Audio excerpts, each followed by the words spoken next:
America's Voice family. Are you on Getter yet? No? What are you waiting for? It's free. It's uncensored. And it's where all the biggest voices in conservative media are speaking out. Download the Getter app right now. It's totally free. It's where I put up exclusively all of my content 24 hours a day. You want to know what Steve Bannon's thinking? Go to Getter. That's right. You can follow all of your favorites. Steve Bannon, Charlie Kirk, Jack Posobiec. And so many more. And the best part? You can watch Real America's Voice right there on Getter. Live. So join the conversation. Hop on the Getter chat room. Engage with patriots who are just like you. Good morning, Getter friends.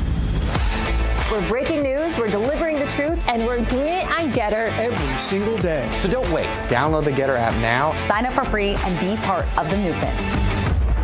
It isn't just an app. It isn't just a social media platform. It's a community.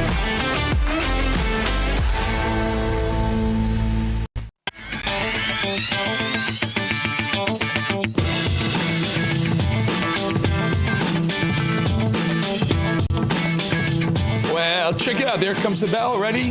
Ready? Here it comes. And wait for it, folks. Do it. Where's it? Yeah, press a button, dude. There you go. Mr. Rockefeller, asset manager, better hurry up. Markets just closed, folks. Okay, take a look at the numbers. A better day on Wall Street today. Up, it says, hold on, let me see, 419 points right now. It looks like Dow's up 419, S&P up almost 88 points. NASDAQ was the big winner, up 407, 2.5%. And that was on the heels of Tesla last night reporting earnings. Disappointing earnings, believe it or not. Sales were down 20%. Revenues were down. They were $2 billion below what the street was expecting, and yet Tesla jumped because overnight, just after the earnings call, Elon Musk got on the call to the major investors, and if you own a stock, you can listen in, and he said that he was going to eventually get back to Tesla and obviously SpaceX and the other Neuralink and his other companies leaving Doge at some point, which is very interesting because apparently there was an argument, I believe today, maybe yesterday. Axios is reporting there was a big argument in the hallway of the White House between Elon Musk and Scott Bessent. A very interesting comment. We're going to ask Harrison Fields, who's coming on the show in just a minute. He's a deputy advisor to the president. We'll ask him about that, among other things as well. So markets a little bit better today. Strong market yesterday as well. Also, a couple other things very quickly. Trump this morning early said that he was not necessarily going to hold China to that 145% tariff that's been slapped on him right now. It was going to come down substantially. When asked how low and when, he says, I don't know, but he also said it's not going to be zero. He also said that he was not looking to fire Jerome Powell, the Fed chairman. And the markets this morning reacted positively, up at 1,000, 1,200 points at one point, because the markets like stability. They like to know what's going on, and they hate tariffs. I've been talking about this a long time. They hate tariffs. So bringing the China tariffs down is and was a good thing and will be going forward. I just trying to figure out a way for them, the White House, to get out of it. And my guess is, and I'm going to be right on this, Howard Lutnick is the reason for those tariffs. Howard Lutnick is the reason why $5 trillion have left these markets. And eventually, the enamorment with Howard Lutnick will wear off. And I believe the Trump administration, whether it's Donald Trump or someone else, will escort Howard Lutnick out of the building. And that can't happen soon enough for me. All right. Do we have Brian Glenn, our chief White House correspondent? Brian, really good to have you, my friend. So much going on. A couple of quick stories. By the way, you look great. It's spring is in the air, I guess. Trump and Zelensky. Tell us what's going on. Is this little munchkin going to try and weasel out of another deal? I think he is, and I was looking at some of the news this morning. Al Jazeera actually reported that Ukraine and Zelensky's team had kind of officially declined that final offer that Trump put forward. And Marco Rubio said this, Eric, last week, that it's time. We're either going to make a deal or the U.S. is going to move on. Like, we're no longer going to be in the middle of this for the next 6 months to a year. We need to end the fighting. We need to make sure there's peace on both sides, and of course, it looks like, and of course, the Easter truce that was supposed to happen, apparently, according to each one of the leaders, did not take place. So it reminds me of two kids in the back seat of a family road trip, touching each other, poking each other, and the other one's complaining about the other one. I say stop the car, open the doors, get them out, game over. We're tired of being the guy in the middle trying to bring peace. And if these countries don't want it, if they want to go to an extended truce, if you will, without an official deal, then let them do it. But I think the American people, the president, this administration has other things to focus on, but rather than being in the middle of this long conflict that I kind of feel like won't ever end.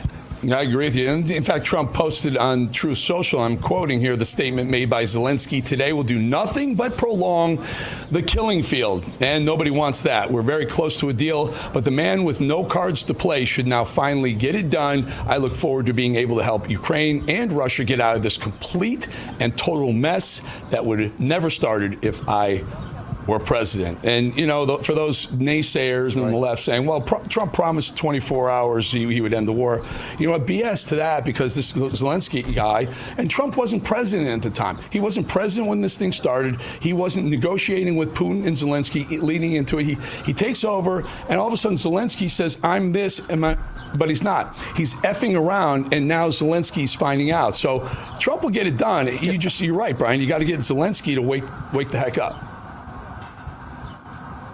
Yeah, and you imagine if he would have had any phone calls with Putin before he took office. That's, of course, something that we don't want to get into with the whole Russia, and rehash that. So we had to wait till he's officially in office to start those talks. And, of course, we've seen the talks get kicked down the road several times, change locations for these talks.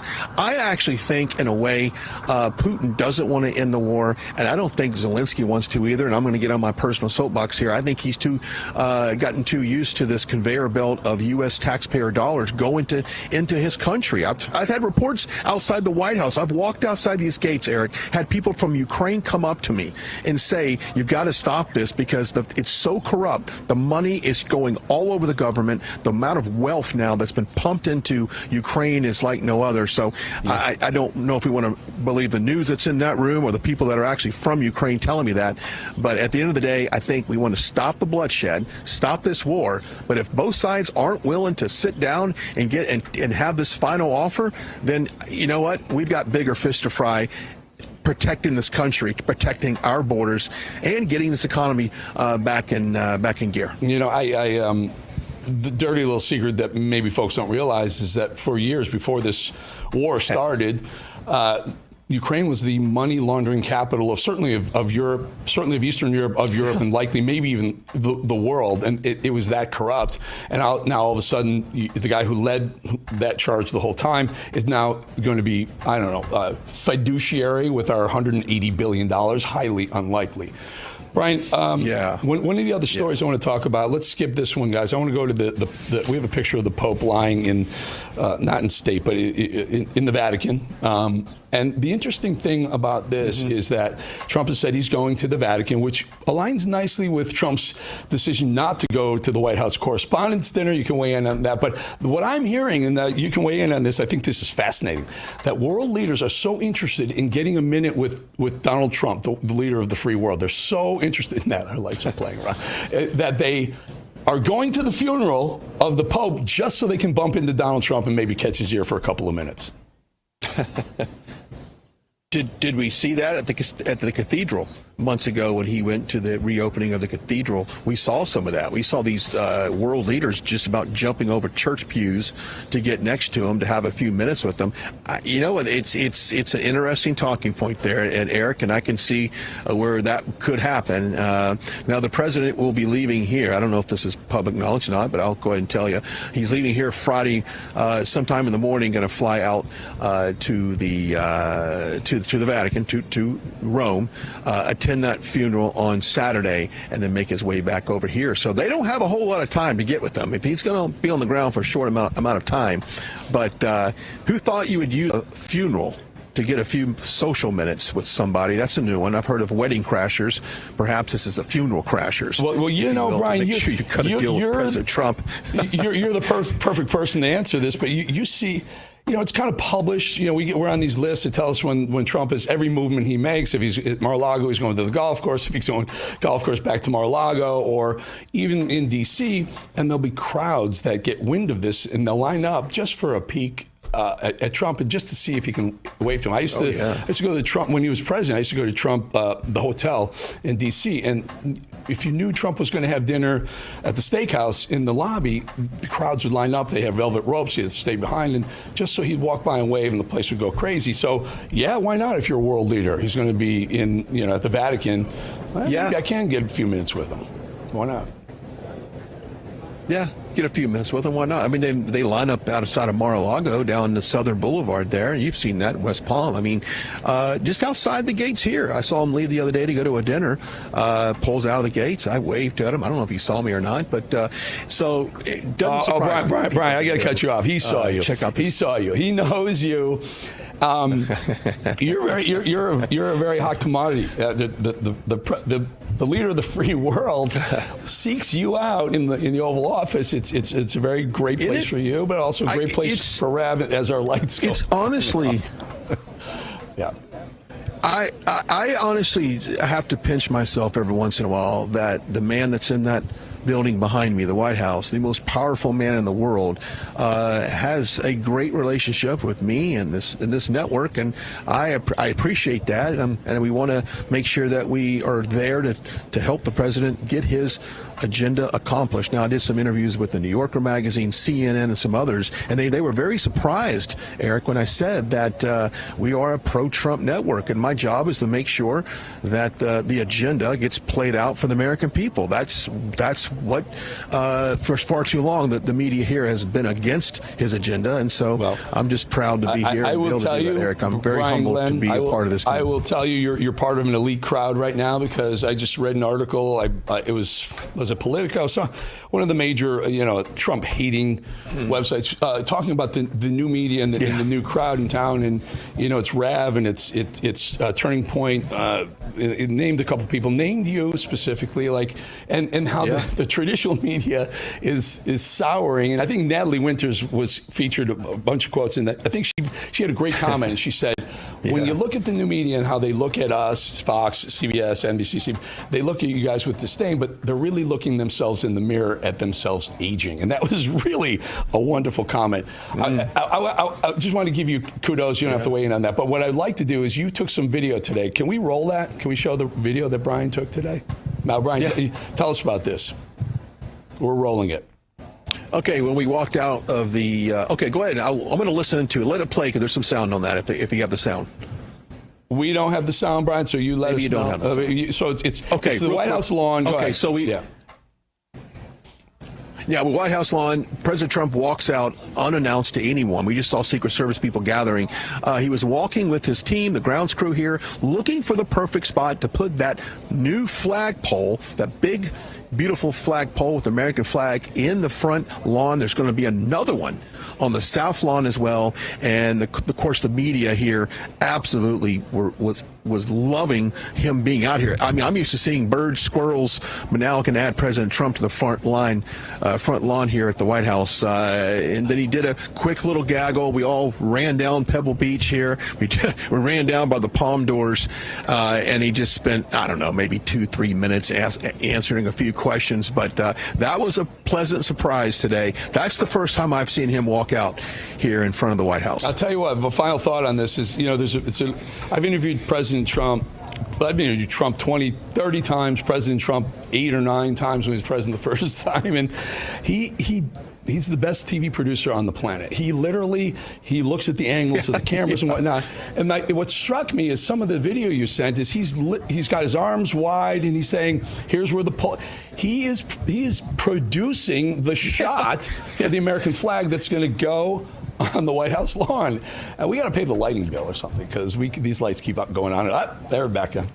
Brian, really good having you, my friend. Appreciate it. And that's a great video. Great video. We'll talk to you again. Yes, sir. Talk to you again soon, pal. Thank you, Eric. Keep up the great work. Yeah. You got it. All right, before we head to break, I just wanted to remind you all about my podcast and YouTube page, which are both updated daily. You can hear the show and tons of other content anytime, anywhere. Be sure to subscribe. You must subscribe. It's free. Just hit subscribe. And guess what, folks? Coming up later in the show, we're going to talk to Special Assistant to the President and Principal Deputy Press Secretary Harrison Fields. You don't want to miss it. We'll be right back.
Nevada. Never been there, but spent my share of time in Las Vegas, Nevada. All right, folks, tax day may have passed, but for millions of Americans, the real trouble is just beginning. If you missed the April 15th deadline or still owe back taxes, the IRS is ramping up enforcement every day.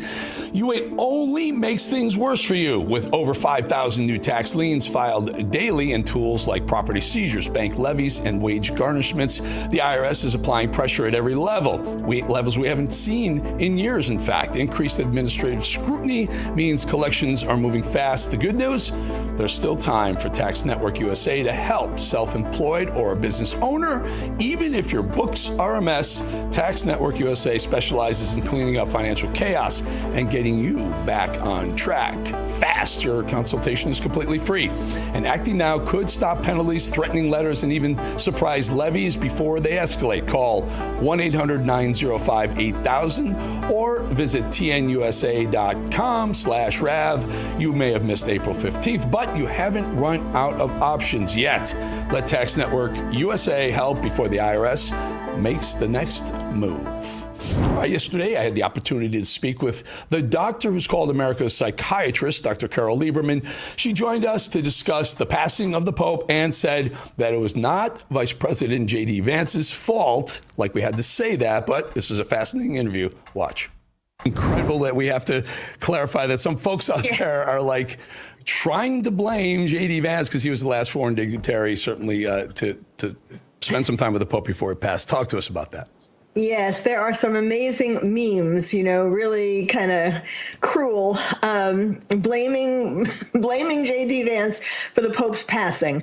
Now, the Pope, in my opinion, the Pope passed because first of all, he had been very sick. he was sick with respiratory problems, and he passed ultimately because of a stroke.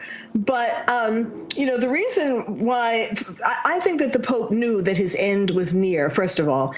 And so he became particularly active against doctors' advice after he was released from the hospital, doing all kinds of things, including, as you're showing here, giving a blessing at Easter and so on.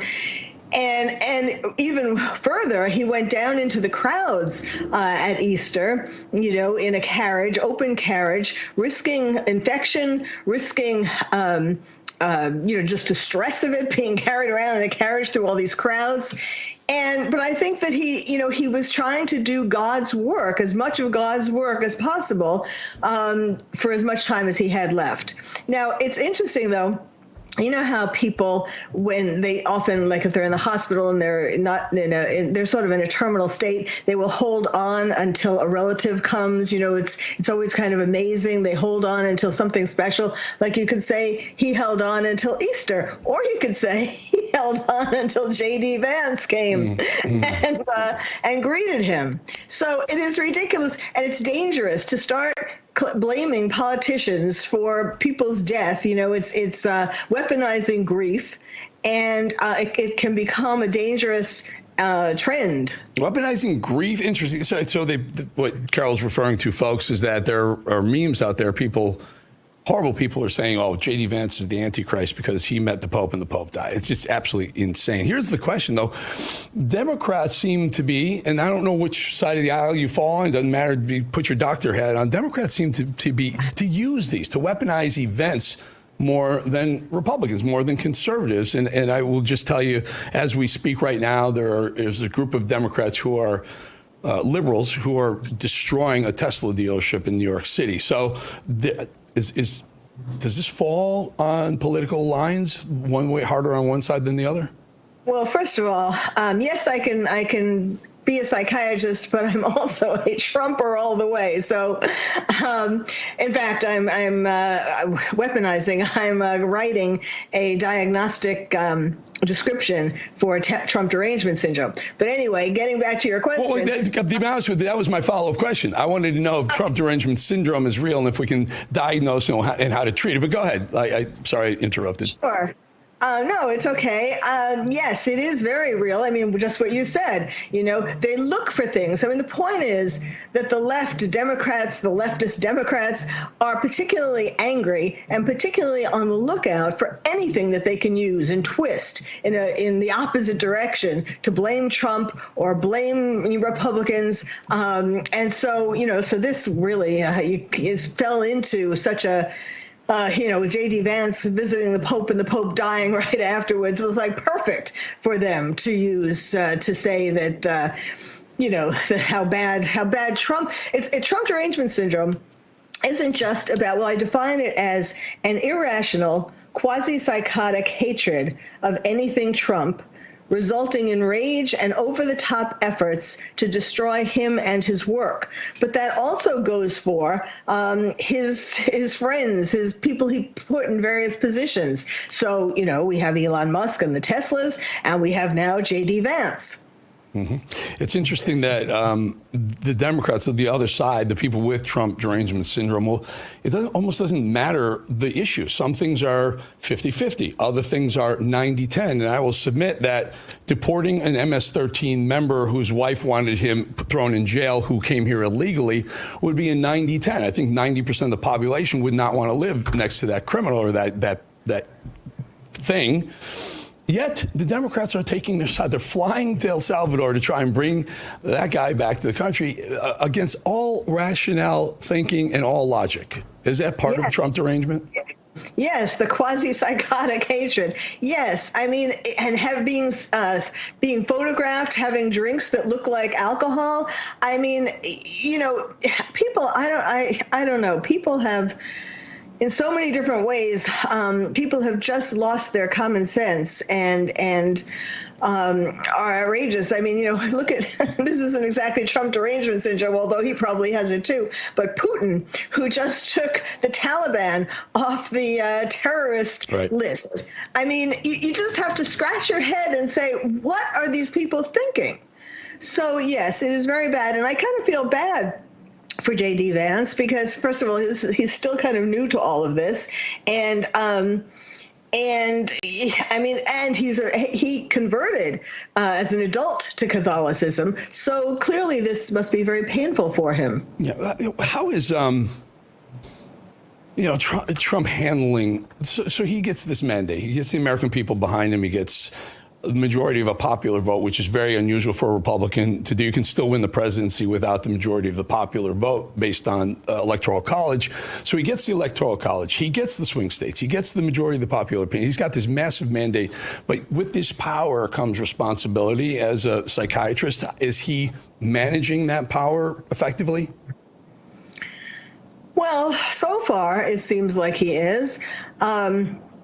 But it's like every day there's something new against him. You kind of wonder just how much strength does he have to keep on going. But I think he has a lot. I'm not really worried about it yet. I mean, the strength of the mettle of the man for him was revealed in Butler, Pennsylvania, when he got up after not knowing whether he was critically injured or not, and he went fight, and because he wasn't talking. He was trying to tell the American. He wasn't thinking of himself. He was trying to tell the American people, even if I'm gone, if I die, you keep fighting for America. And so that just says it all. But it is very unfortunate that there are so many, whether it's the immigration or the trying to get rid of the protesters in schools, which is something that has to be gotten rid of ASAP. All of these things that he's doing that the people voted him in to do, he's just getting pushback, and he's not going to give up. I mean, that's his strength. When they push him, that fuels his power, his fight. And I will tell you something. For those I've known Trump for 40 years. People say they all say they do. I really have legitimately known him 40 years, and I know one of the knocks was he wasn't always as conservative. He wasn't always MAGA. He wasn't always about America. When Butler, Pennsylvania happened, there's nothing you can be taught or told to react that way. It was instinctual. It came from a place inside him. So all those people who say he's just doing it for the power, the love of power and the control, BS, because that man cared to stand up with snipers, could have been multiple, he didn't know, and he pushed Secret Service away and said, fight, because he truly believed he was best for the country. Carol, I got to go. Appreciate you having you, and we'll bring you back again sometime soon. Carol, Dr. Carol Lieberman, thank you. You're welcome. Folks, we'll be back in 2.5 minutes.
day in Washington, D.C., but let's find out because, you know, the border has certainly been better since President Trump took office. Let's say better. I'll say amazingly better. There's been a 95% decrease in border crossings from 2024 and a 97% decrease from 2022. Here to talk about this and why Democrats would be dumb enough to run to El Salvador to try and bring back an MS-13 gangbanger as special assistant to the president and principal deputy press secretary Harrison Fields. Harrison, good to have you back, my friend. You guys are doing a great job. It blows me away that it almost feels like Trump is playing 3D chess with them. Like, let's do something so outrageous, and he knows they would take the other side of it. And by taking the other side of it, they look like clowns. Can you imagine a day and age where a U.S. senator goes to El Salvador to bring back a gangbanger who's accused of some nasty stuff? Harrison, what is your POV on this? And then you also have a Democratic congresswoman that is committed to staying in El Salvador until he comes back. And my sole answer to her is stay as long as you want. The United States will not miss you one bit. But this is crazy. You have members of elected officials in this country that are no longer representing their constituents. They are representing a citizen of another country demanding that he be brought back to the United States. It's absolutely insane. And it begs the question, whose side are they on? You got the Trump administration and the Republican Party on the side of the American people who voted for these mass deportations. And then you have the Democratic Party that is trying to bring back an accused wife beater, not just once, but twice, an affiliate of MS-13, and just an illegal immigrant that should have never been in this country to begin with. It's absolutely insane that we're dealing with this right now. It's accurate and amazing that if a U.S. Congresswoman decides to go there, that means they lose one vote. She can't vote from there. Certainly can't vote from there. So they're, you know, the majority, which was slim enough, becomes a little bit even, a little bit thicker for the Republicans. Great news, especially if you're trying to get some stuff passed. Stay all you want. And guess what? You too, Ben Holland. Why don't you go back? You can't vote from there either. You know, the media obviously leans far left, hard left. We've been talking about this little ditty, which is buried in the middle of this Abrego Garcia story. Abrego Garcia was pulled over a couple years ago, a traffic violation. The cop looked inside and said, "You're human trafficking." He gets arrested. He's supposed to appear in court. Number one, he didn't appear in court for that traffic violation. But number two, the guy who owned that vehicle that Abrego Garcia was driving, there's a guy named Jose Ramon Hernandez Reyes, went to jail for human trafficking. I mean, how many more strikes can this guy have?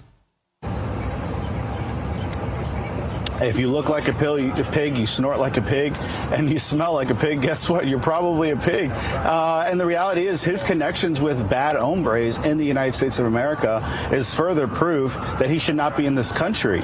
I mean, when you look at that corridor in Tennessee, that is synonymous with drugs and human trafficking. You talk to anyone that lives in Tennessee, they know that highway is known for this type of behavior.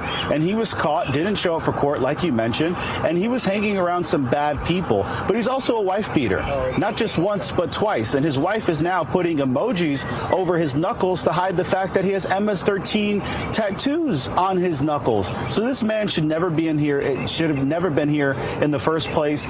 He is staying in El Salvador. The president of El Salvador says he's not going back to the United States, which has never been his home, and this is where things are. But you have Democratic judges who would rather trample on the Constitution in an attempt to bring back an illegal migrant. It's absolutely insane.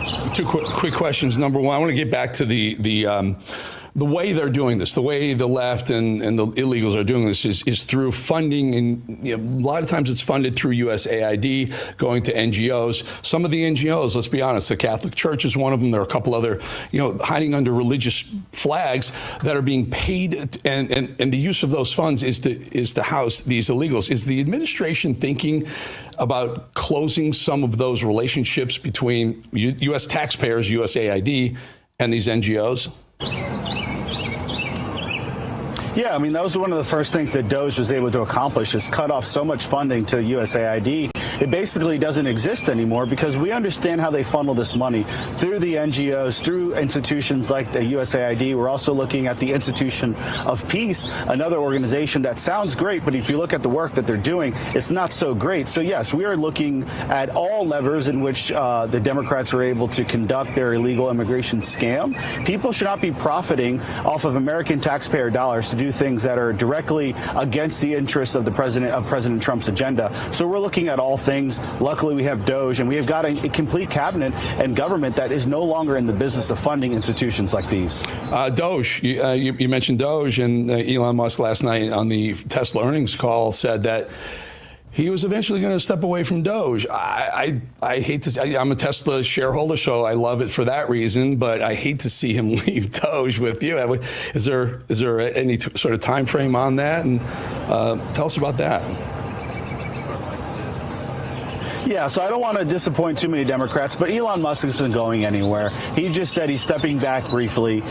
He's still going to be here more times than some people that come to work every single day. I mean, he puts in so many hours here at the White House. He's not leaving his perch here. He's still a special government employee, but he's also a billionaire that has a tremendous amount of work to do outside of the White House. So he's making sure he's giving the shareholders of Tesla and his companies the time and effort that they also deserve while maintaining his government position here. So it's just a little bit more of a balance in Elon Musk's life. I mean, what billionaire is taking time out of his busy day or her busy day to come work in the West Wing of the White House every single day to make sure that this government is working on his behalf or on the behalf of the American people? So there's really no news here other than Elon Musk is probably balancing things a little bit more than he was before, but still very much an SGE, still very much a part of Doge and a senior advisor to the president. Good. And that's warming to me. I've spent 15 years on Wall Street. I want to see government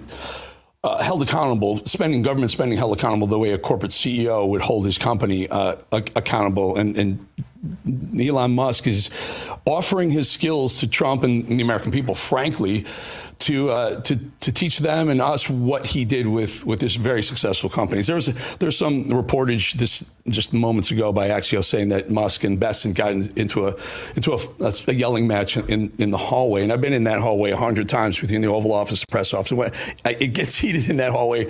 I've been there with several different presidents, and that's the hallway where people cross. And sometimes if they have different views, and I'm guessing this was different views on tariffs, but anything you want to throw out there to clarify, and I will tell you, people are allowed to have disagreements. I'm going to clarify this this is not a gotcha or anything like that. I just love for you the opportunity to shed some light on that interchange if you have any.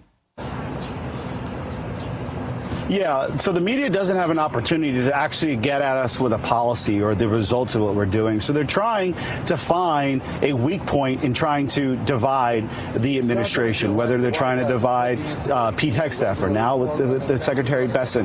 It's absolutely ridiculous. Everyone is united. Elon Musk gets along with everyone here in the cabinet. The president is very happy with the results of Doge and the work of Elon Musk. Everyone is rowing in the same direction here. Axios, you have the Politico.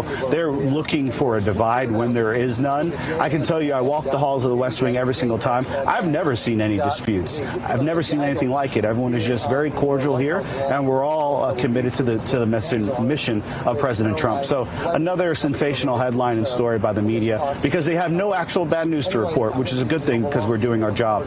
And you always know when they report these dramatic stories, these breaking stories, and they don't cite a source. They're always unnamed sources, and they won't never give a name. That usually there's an agenda behind it.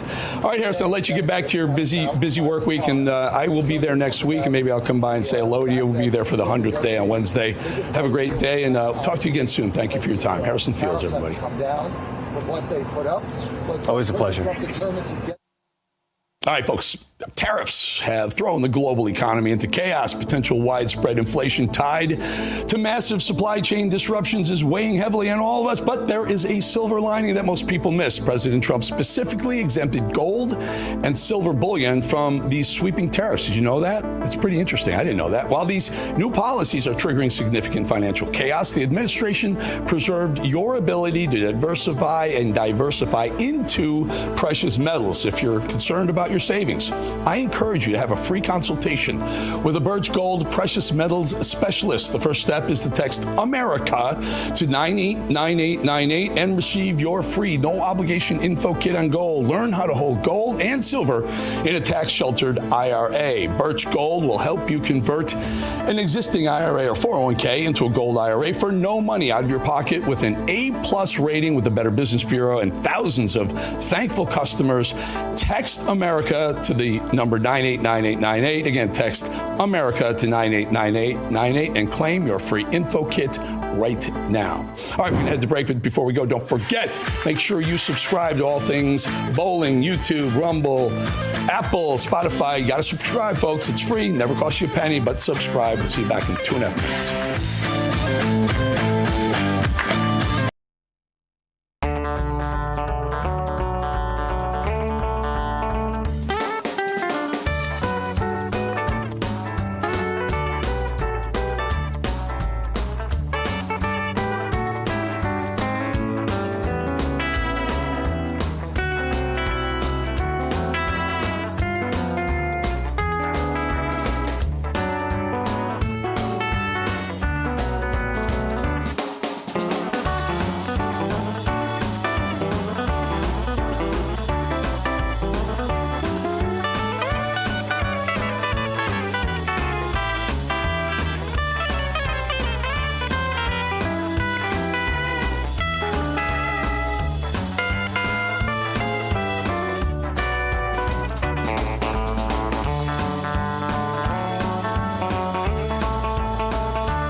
Mad Diggity Dog, get on. Give me voice you got. Mad Diggity Dog. Yes, sir. Okay, you pronounce that city on the island. Oranjestad. Oranjestad.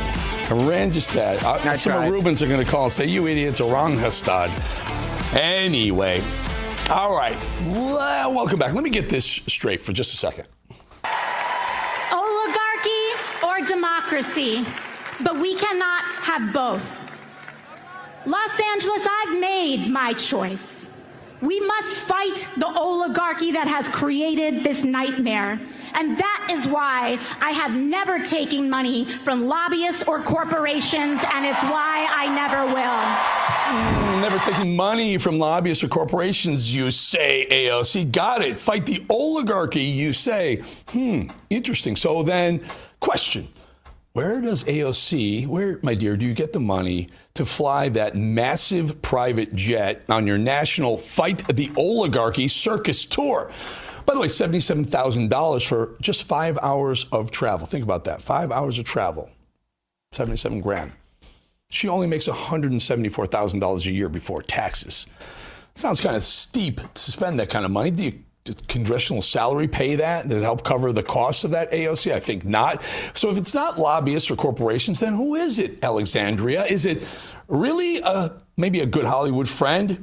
It's not Leonardo DiCaprio, is it? Because at the age of 35, you're about 10 years too old for him.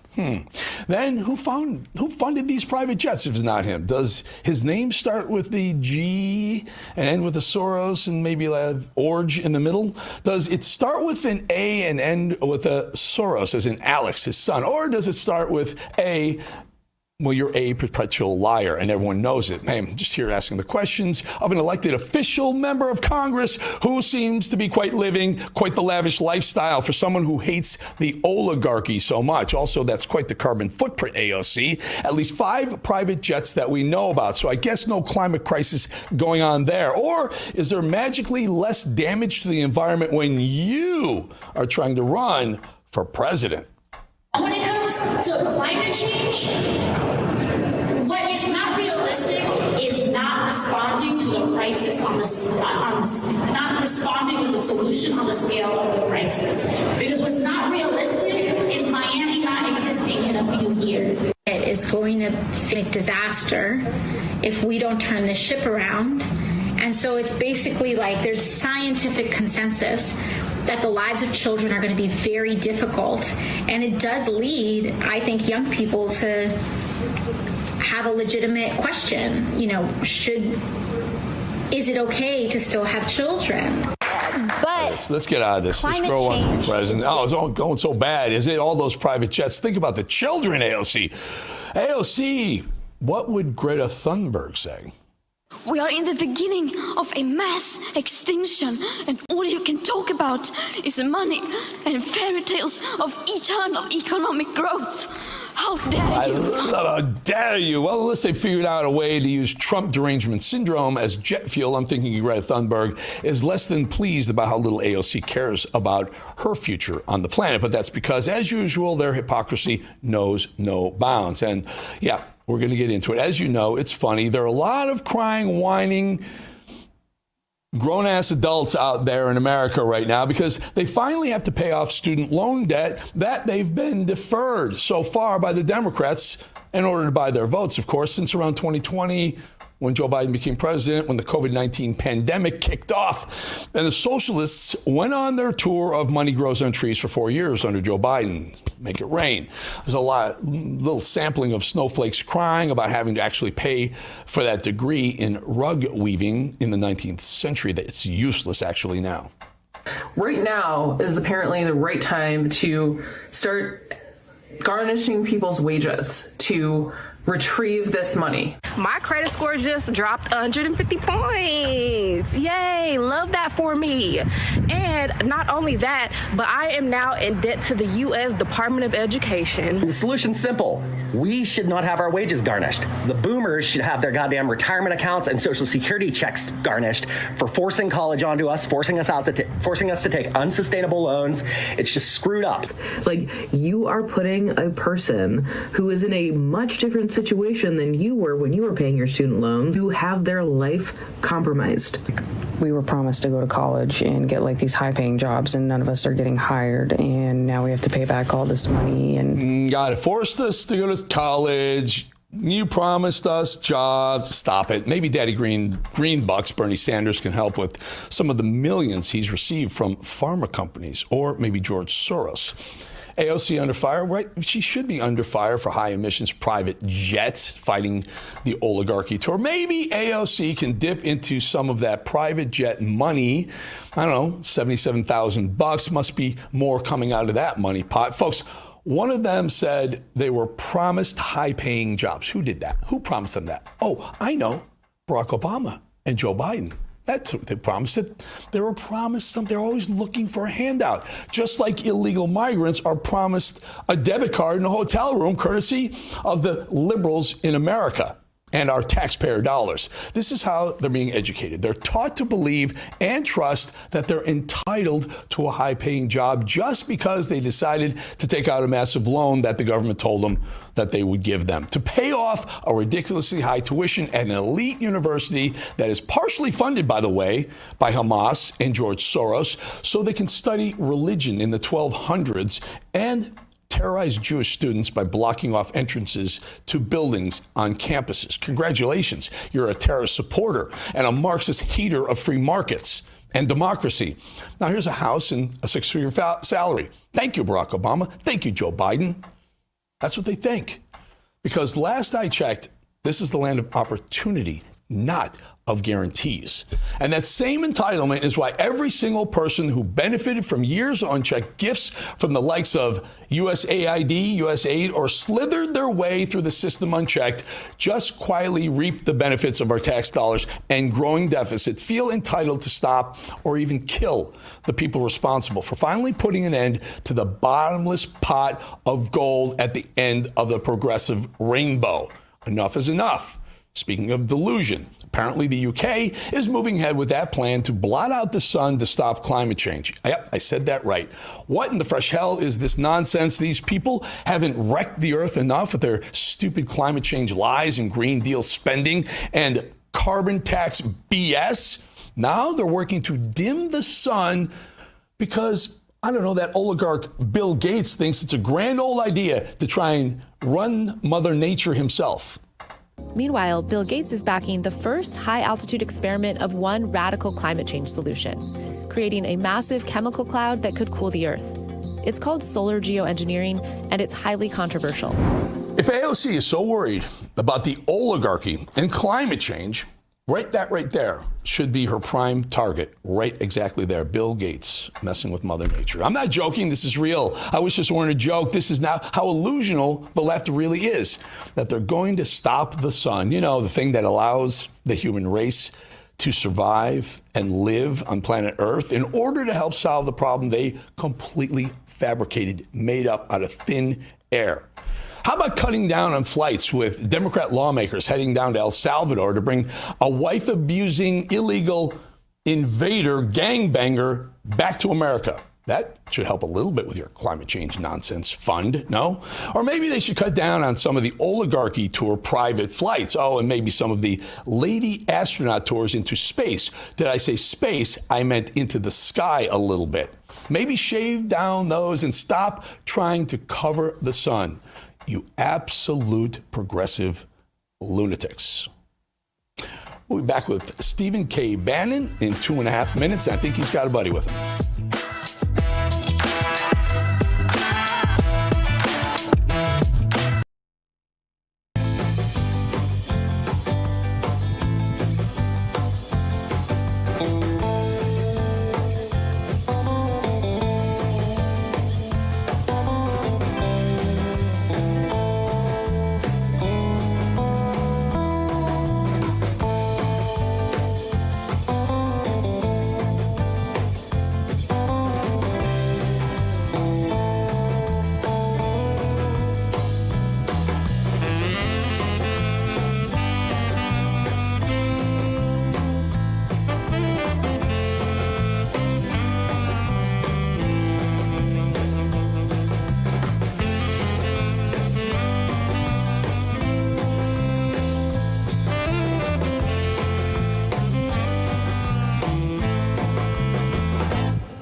North Carolina, beautiful, beautiful North Carolina. What a wonderful state. Just amazing. Not too warm, not too cold. Always just a beautiful place. All right, I always say this is my favorite part of the day. Not just my favorite part of the show. My favorite part of the day. I get up in the morning, have coffee with my wife, we talk. I watch CNBC, I see what's going on in markets and things like that. But my favorite, we put the show together all day. My favorite part of the day was when I bring in Mr. Stephen K. Bannon. You know what? Because I learned something every day. I learned yesterday, Steve. We learned that the Rumble chat is the tougher of the chats, and they do hold you accountable. Let's put it that way. Can we just roll the videotape of this? They're going to tell me Mad Dog just told me they don't have it yet, so he's going to let me know when they have it. But AOC and Bernie Sanders have been on the Kill the Oligarchs tour, and all oligarchs are bad. And I'm sure they're pointing to Trump and Elon Musk and whatnot. But what strikes me is that they're flying around. And by the way, these two knuckleheads are the ones who are the Green Agenda faces of the Green Agenda. They're flying around in private jets, Steve. $77,000 she spent. They're showing the video right now. This is AOC getting off a private jet that for 5 hours. They rented it for 5 hours. $77K. That congresswoman makes $174,000 a year before taxes, and she spent $77K on this private jet. Just one stop. Your thoughts? Well, knowing how tough it is to travel, I don't want to criticize her for doing something I do a lot of. I think she's also using her PAC or whatever, the money she raises on the outside. But it's, to me, Eric, it's not the phoniness of flying a jet. It's the phoniness that the oligarchs they're talking about were created by the Democratic Party and our progressive Democrats. If you think this week, think about what's happening this week in Washington, D.C., the massive trade fight, the tariff fight. President Trump's not backing down from the CCP. Caroline Levitt just on a moment ago said President Trump is not going to unilaterally pull down any of the tariffs. Also, we have in court, Google in two courts, one in Northern Virginia, the other in D.C., two federal courts trying to break them up. And you got President Trump's FTC has got Facebook. In addition, President Trump is now out in the open. We're talking about a massive tax cut for the working class across many sectors and a potential tax increase for the wealthy to pay for it. That's populism. That's taken on the oligarchs. What these guys, they never raised taxes on the wealthy. They created the oligarchs in Silicon Valley and never went after them on antitrust. President Trump is going after these guys on antitrust, FTC, FCC. That's what fighting an oligarch is, and the Democrats created. So the phoniness to me is that the oligarchs are their clients, right? And so I think it's, and I watch all their speeches because of the size of the crowds, and they never talk about economic populism. They never talk about immigration. They're open borders. They want, they want the whole world to come here and compete. You never hear Bernie talk about anything meaningful except, federal minimum wage. It's ridiculous, and it's totally phony. Yeah. President Trump's a populist. Yes, and so is the man I'm talking to.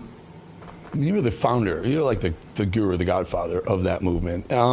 So Friday we talked about, I got the call from a major magazine who wanted to know, actually it was Monday, I got the major magazine wanted to know if Trump was going to get rid of Hegseth. And I gave him a quote, a very, very strong support of Pete Hegseth and Trump doing what Trump is asking him to do, and he's carrying out the mission perfectly. And no, Pete's going nowhere. And you and I said, well, if they don't print that, we're going to call them. It was the Rolling Stone magazine, and to their credit, not only did they print the quote, they printed it in full, and it was a full paragraph. So we have to give them credit for that at least. So if you want to check it out, check out the Rolling Stone. Hold it, we got some time. Give me the quote. Give me the quote again, because this is important. Rolling Stone published it. What was the quote? Yeah. Give me a second. I'll pull it up. Exactly what I'll do. This is live TV, folks. So it's gonna take me a second. By the way, is the shirt sleeves is the shirt sleeve is the Izod or the polo shirt? Are you coming in a tank top? Are we having a gun show? Is this what it is today? It's the Eric Bolling gun show. You know, one of your buddies, Chris Cuomo, I was on his podcast yesterday, and he actually has it shorter and tighter than this. I said, Cuomo, I mean, one final question is, how many push-ups did you do before the show to get yourself jacked up? How about this? Let me give you I can't find the quote right now. Let me find the quote. Let's see if it's here. Oh, yeah, I got it. Ready? It's pretty evident to Rolling Stone, and they printed it in full. Yep. It's pretty evident that Pete Hegseth is doing the job he was hired to do, eliminate DEI from the department, lean hard into the Middle East, dispel DOD hires who don't display America First DNA. Hegseth likely is getting negative reviews from folks who have an axe to grind against Trump, or the perception that Hegseth came from Fox and not necessarily a career military background. But none of that matters, because knowing Trump as long as I have, I can see the confidence Trump has in Hegseth. Read that. Pete ain't going anywhere anytime soon. And to their credit, they printed it. Bolling, that aged pretty well, sir. Yeah. See, Steve, I'm learning. I'll let you take the show and tell Davis he can come. I'd love to have Mike Davis on the show as many times as he's feasibly able, but he's so popular, he goes on other shows. I like to have unique guests on my show. That's all. For that day, at least. Yeah. He's not unique, that we'll say. Well, I meant unique to other shows. Eric Bolling. Take it away, Steve. Good to talk to you. We got to farm him. Okay, Eric Bolling, thanks. Great handoff, sir, and great quote in Rolling Stone, and really impressive they printed that, because that's pretty hardcore. Here's what we're going to do. The president I think we're setting up to go to the Oval Office. The president of the United States is going to sign some executive orders. He's already had a couple of media avails today. One is the sticks. Another one's he stepped outside to talk about Zelensky. I have just recently got something from about Zelensky from the president's office. We're going to read the True Social put up. I know he wants that out there. But before we go to all that, Mike Davis, the viceroy, is in the neighborhood, dropped by with a message. I just had several meetings at the Trump Justice Department. I met with the Attorney General, Pam Bondi, the Deputy Attorney General, Todd Blanche, the acting number 3, Chad Mizell, and the incoming number 3, Stanley Woodward. And I want to reassure the War Room posse that they are very much on top of what's happening in our country, right? And just because you're not seeing criminal indictments right now does not mean they're not coming. They are very much incoming. I want you to go back to that team, because that's pretty impressive. This is not President Trump's first term Justice Department. Walk through who the players are, starting with Pam. So Pam Bondi is the Attorney General. She is a rock solid constitutionalist. She's bold. She's fearless. She's not being flashy about what she's doing behind the scenes. But she is very much doing things behind the scenes. We love Pam. Yes. Okay, who else? She's great. She's great.